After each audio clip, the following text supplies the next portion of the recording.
یه های کمپلای عالی کوهنوردی کردیم. میریم 2900 متر میریم تو این ارتفاع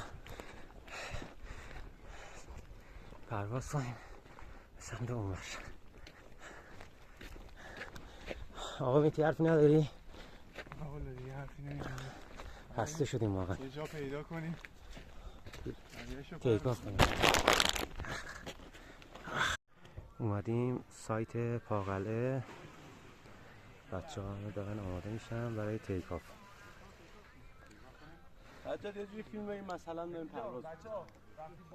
استاد چی فرمودی؟ میگم یه جوری فیلم بگی که مثلا داریم پرواز می‌کنیم.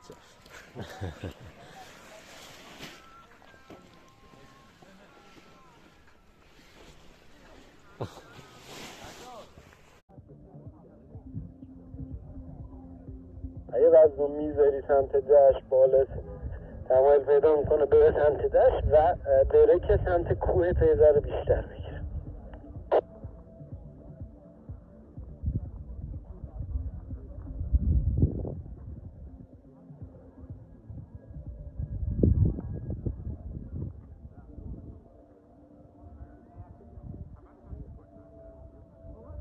گرد از راه سجاد آروم. البته برو برای لند سجاد.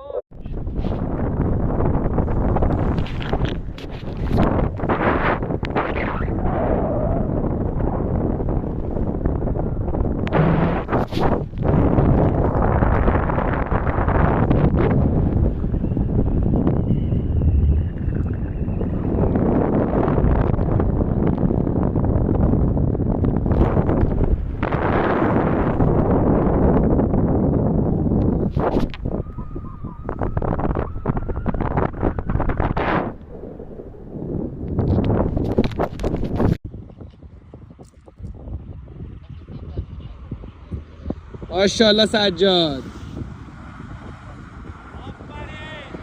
چه فرود زیبایی.